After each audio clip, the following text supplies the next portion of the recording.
So what up mga koplok, ito nga pala yung na-harvest natin kabuti kanina. Ayan, lilinisin muna natin. Tapos, ito nga pala yung pangsahog natin ngayon. Ito, yung binili natin kanina, hipon. At ayun na nga, nakaprepare na nga ang ating hipon at ang ating mushroom. Nakapaghiwa na rin tayo ng sibuyas bawang. So ito nga guys, first step natin gagawin. Yan, magpapainit muna tayo ng kawali para makapagisa na tayo ng sibuyas bawang natin. Pag mainit na yung kawali natin, yan, pwede na tayo maglagay ng cooking oil. Konti lang tayo magmantika guys. Kayo, depende na sa inyo. Maglalagay din tayo ng konting star margarine. Yan, masarap din to sa gisa pag sinasabay. Yan, ayaw pang malaglag. Dagdagan natin ng konti guys. So ayan, dagdagan pa natin, ayaw malaglag. Ayan, so tutunawin lang natin yan sa ating cooking oil. Tapos sasama na natin sa gisa. So eto nga guys, pagka natunaw na yung star margarine natin, pwede na natin lagay yung bawang sibuyas natin. Yan, pagsabayin na natin, ganun din naman, parehas din naman maluluto yan eh. Parang di naman kayo naggigisa, di ba? Simpleng gisa lang yan. So ayan, halu-haluin lang natin hanggang maging golden brown yung ating sibuyas bawang. Naglagay nga din pala ako ng konting patis guys, yan ang pampaalat natin.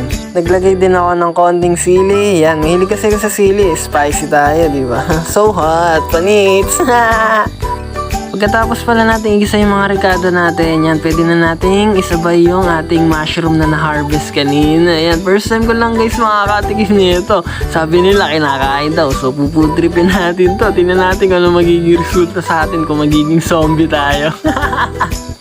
Naglagay nga rin pala ako ng durog na paminta guys. So ayan, kayo na bahala to mansya kung gaano karami ilalagay nyo. So, pwede na rin natin takpan yan, hintayin lang natin kumulo.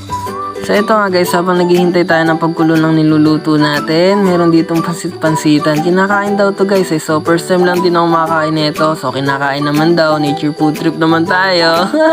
Susubukan na din natin ilagay kung di tayo magiging zombie, di ba? Nature food trip na, wala naman masama. Basta nature eh, di ba? Napakasustansya kaya ng mga nature food trip. Bakit hindi nyo itry?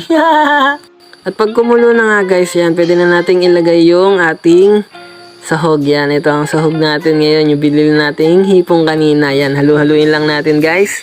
Pwede na rin natin isabay yung ating nakuhang pansit-pansitan. First time ko lang guys makakain talaga na itong mushroom na to, sa yung pansit-pansitan nga. So nature food trip naman tayo, bakit di natin subukan? Kinakain naman daw. Tingnan natin kung magiging zombie talaga tayo.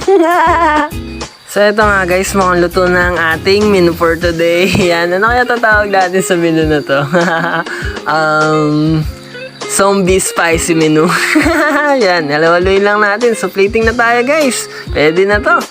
At ito na nga mga koplok ang finished product natin. Yan, zombie spicy menu. Panits! Mukhang masarap naman. So testing natin after 2 hours kung magiging zombie tayo. Sarap guys, naluto na natin ako. Tingnan ngayon natin kung magiging zombie tayo. Parang malambot na. Tingnan natin after 2 hours kung magiging zombie tayo. Saan natin magiging isang bambu mga pakak? Ang masang magkainin yung nasa ano, yung nasa kalabaw. Kakahilo yan bro. Ano ang lock dito?